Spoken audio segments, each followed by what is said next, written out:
Unexpected issues at work. Richard took a deep breath, his eyes still locked with hers. The drive home was a blur, the city lights smearing into long, glowing trails as Eleanor navigated through the rain. Her mind was a tempest, replaying the kiss, the touch, the forbidden thrill of Julian's presence. Each mile closer to home felt like a step further into a lie she was weaving around herself. Richard was exactly where she expected him to be when she walked through the door, his face illuminated by the soft glow of his tablet. He looked up, offering a small, distracted smile. "Rough night?" he asked, his voice carrying a note of concern, but his eyes didn't linger on her. Eleanor nodded, her throat tight. "Just the weather," she managed, peeling off her damp blazer. She could feel the ghost of Julian's touch on her skin, a stark contrast to the cold, clinical atmosphere of her home. She moved to the kitchen, the silence between them stretching like a taut wire. Pouring herself a glass of wine, she leaned against the counter, the cool granite grounding her. The wine was bitter, a sharp reminder of the reality she was stepping back into. Richard joined her after a few minutes, his presence as predictable as the ticking of the clock. "You seem off," he observed, his gaze finally meeting hers, searching. Eleanor's heart thudded painfully. Here was the man she had vowed to love, honor, and cherish, yet all she could think about was the man she had just kissed in the rain.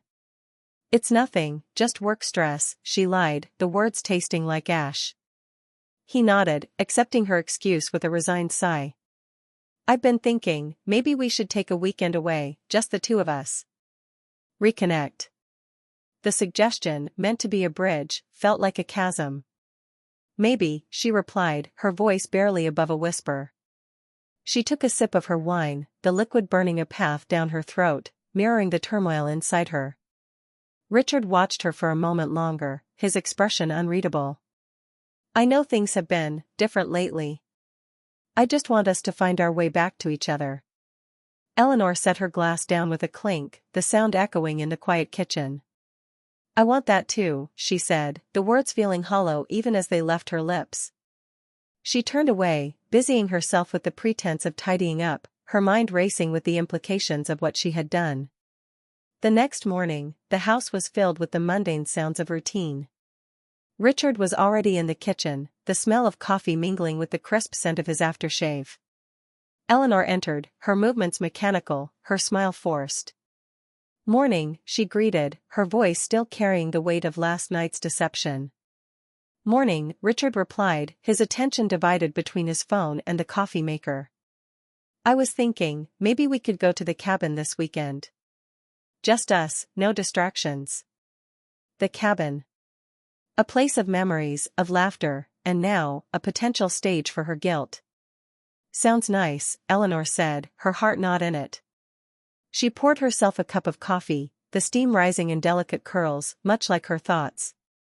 At work, the day dragged on with its usual demands, but Eleanor found herself distracted, her mind drifting back to Julian. His touch, his voice, the way he looked at her, it was all too vivid, too real. She caught herself staring out the window, the cityscape a blur of grays and blues, mirroring her inner conflict. During lunch, she received a text. Unknown number, but she knew who it was before she even opened it. "Miss me yet?" The message was simple, yet it sent a jolt through her.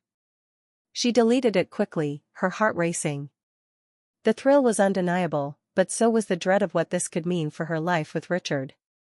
That evening, as she prepared dinner, the doorbell rang. Richard was in his study, engrossed in work, so she answered it.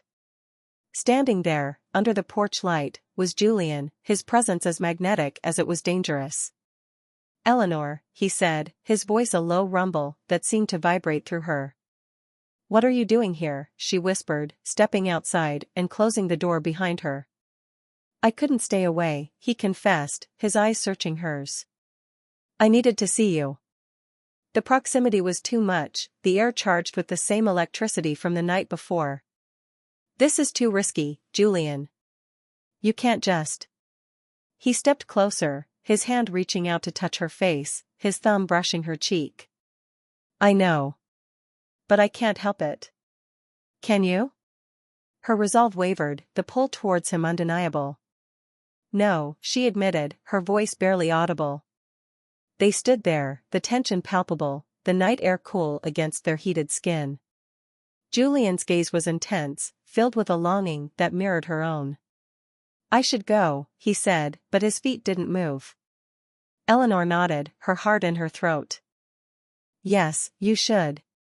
He leaned in, his lips hovering near hers, a breath away from another kiss that could unravel everything. But he pulled back, a ghost of a smile on his lips.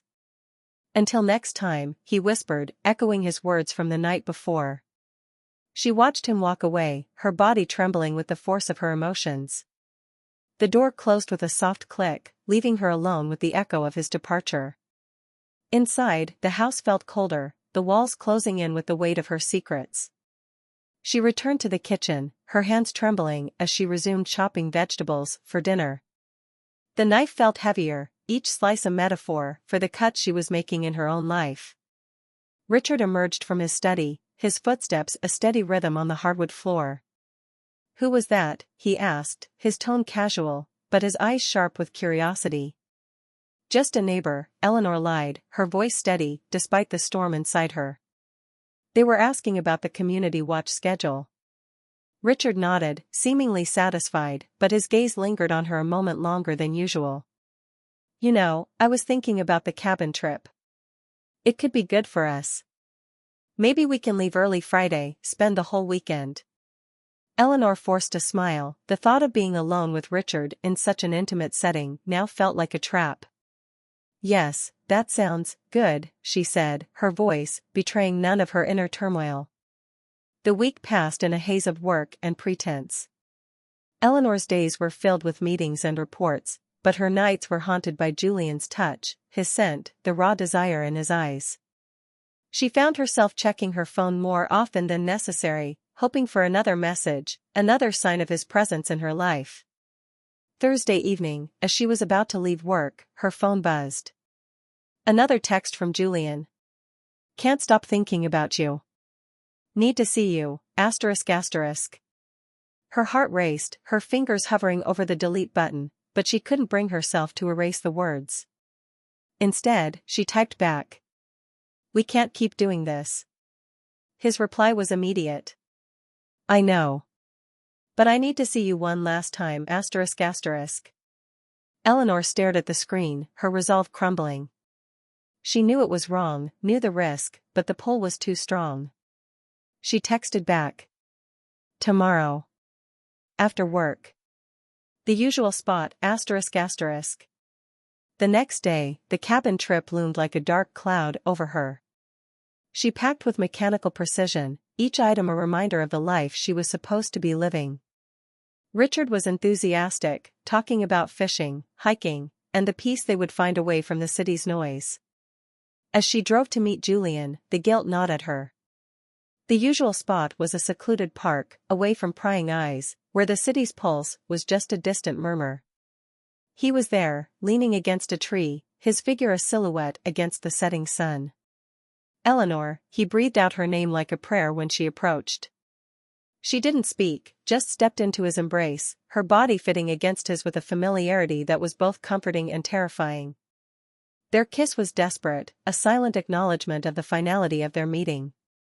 We can't keep doing this, she whispered against his lips, her voice breaking. I know, he agreed, his hands roaming over her back, pulling her closer. But I needed this. I needed you. The air was thick with the scent of pine and the promise of rain. They moved deeper into the park, away from any chance of being seen.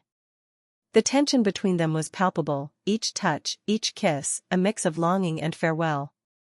As they lay on the grass, the world around them fading into a soft blur, Eleanor felt the weight of her choices.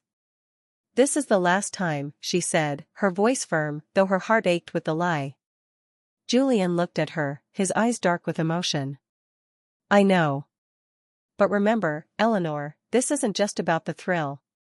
It's about what we feel when we're together. She nodded, tears pricking at her eyes, knowing that what she felt was real, but so was her commitment to Richard. The sun dipped below the horizon, casting long shadows, and with it, the moment stretched into something eternal, something she would carry with her. Driving back home, the cabin trip now felt like an escape from herself rather than from the city. She would try to reconnect with Richard, but the memory of Julian's touch would linger, a ghost in her heart, a secret she would guard with every breath.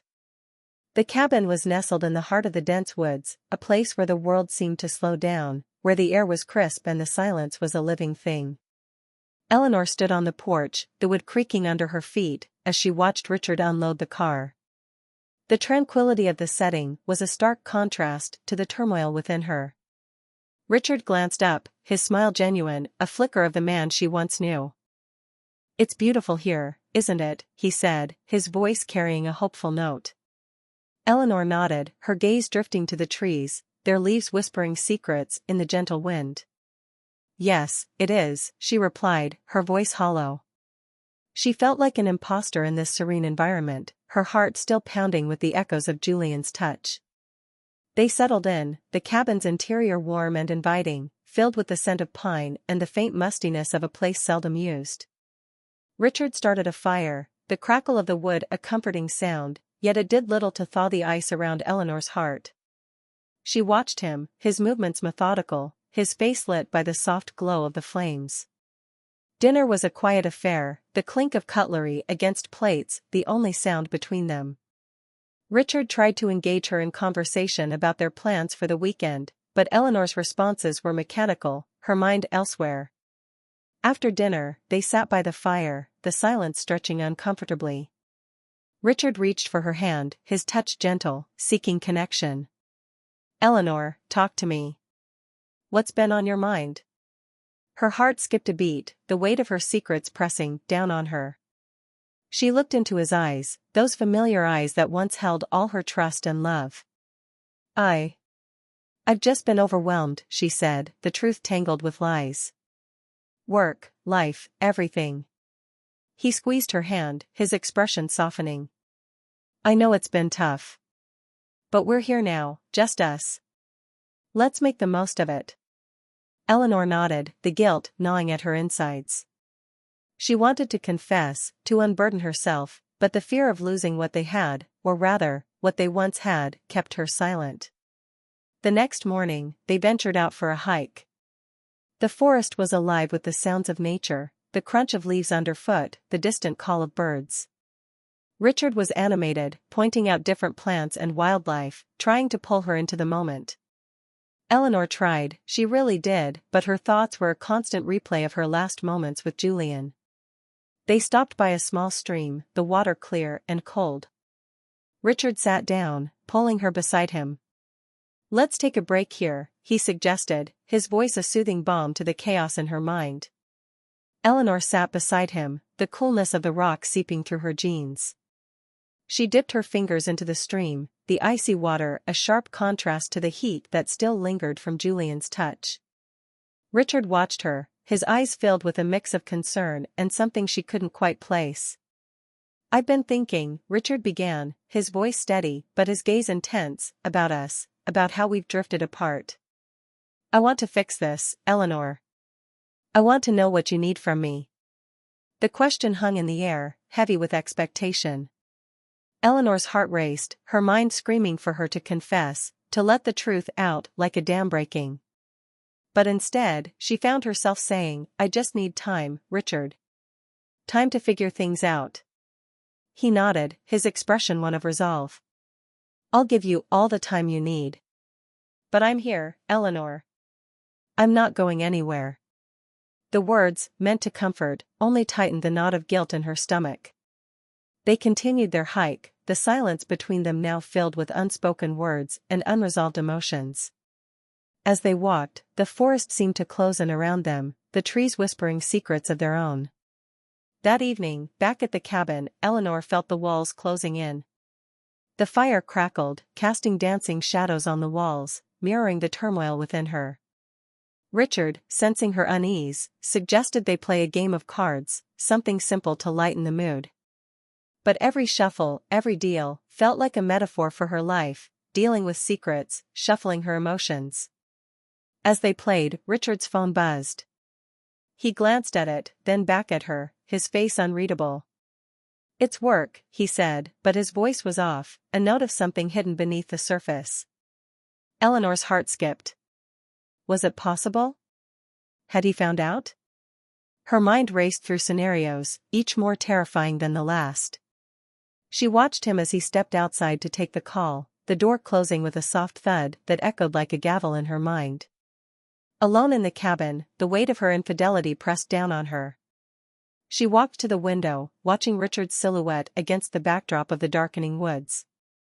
Her reflection stared back at her, a stranger with haunted eyes. When Richard returned, his expression was different, more guarded. "Everything okay?" she asked, her voice a whisper of fear. He looked at her, really looked, his eyes searching hers for something she wasn't sure she could give. "Yeah, just some unexpected issues at work." Richard took a deep breath, his eyes still locked with hers. "Eleanor, I need to tell you something," he began, his voice low and steady. "I've been feeling disconnected from you. And I think you felt it too." Eleanor's heart pounded in her chest, the confession she had been dreading now looming before her. She nodded, her throat too tight to speak. "I know about Julian," Richard said, his words slicing through the silence like a sharp blade. The world seemed to tilt, and Eleanor felt the ground beneath her feet shift. "How?" she whispered, her voice barely audible over the crackling fire. "I saw the texts, Eleanor. I wasn't snooping, they were on your phone when you left it open one night. I didn't want to believe it at first, but then I saw him at the house, and everything clicked." Eleanor's eyes filled with tears, the reality of her betrayal crashing down around her. "Richard, He held up a hand, stopping her. "Let me finish. I've been thinking about us, about what we've built together. And I realize now that we've both been living in our own worlds, neglecting what we had. I'm not blameless in this. I've been too absorbed in my work, too distant." The room felt suffocating, the walls of the cabin closing in as the truth laid bare between them. "I'm so sorry, Richard," Eleanor managed, her voice breaking. "I never meant for it to go this far." Richard moved closer, sitting beside her on the couch, his presence both comforting and accusatory. "I know, Eleanor. And I believe you. But we need to decide what happens now. We can't go back to how things were, not without addressing this." Eleanor looked into his eyes, seeing the pain but also a flicker of something else, hope, perhaps. "What do you want to do?" she asked, her voice trembling with the weight of her guilt and the fear of losing him. "I want to try," Richard said, his voice firm. "I want us to try. But it starts with honesty, with no more secrets. If we're going to rebuild, it has to be on a foundation of truth." The fire's warmth seemed to seep into her, thawing the ice that had encased her heart. "I want that too," she confessed, the sincerity in her voice palpable. "I want to make this right, to find our way back to each other." Richard nodded, his expression softening. "Then we start here, now. We talk, we listen, we heal. Together." They spent the rest of the evening talking, truly talking, about their fears, their desires, and the paths that had led them astray. Eleanor shared her feelings of loneliness, her need for something more than the routine they had fallen into. Richard, in turn, opened up about his own insecurities, his fear of losing her, and his realization that he had taken their relationship for granted. As the night deepened, the cabin became a sanctuary, a place where they could confront the storm of their emotions. They agreed to counseling, to weekends like this, where they could reconnect, away from the distractions of their daily lives. The next morning, the sun rose over the cabin, casting a golden light through the windows. Eleanor woke up with a sense of clarity, the weight of her secrets lighter, though not entirely gone. Richard was already up, making coffee, his movements now carrying a purpose, a resolve to mend what was broken. "Morning," he greeted, his smile genuine, reaching his eyes in a way it hadn't in a long time. "Morning," Eleanor replied, feeling a tentative hope bloom within her. They sat together, the silence now comfortable, filled with the promise of renewal. As they packed to leave, Eleanor looked around the cabin, the place that had witnessed their pain and their tentative steps towards healing. She knew the road ahead would be fraught with challenges, but for the first time in a long while, she felt they were facing it together. Driving back to the city, Eleanor's hand found Richard's, their fingers intertwining. The city lights no longer blurred into a smear of guilt but shimmered with the possibility of a new beginning. They had both made mistakes, but in the quiet of the cabin, amidst the whispers of the woods, they had found a way to start anew, to rebuild not just their marriage, but themselves. The story of Eleanor and Richard was not over, it was merely turning a new page, one where the ink was still wet, and the words were yet to be written. But now, they would write them together, with honesty, with love, and with the understanding that sometimes, to find your way back, you must first lose it. Don't forget to subscribe, like, and comment if you enjoyed this story.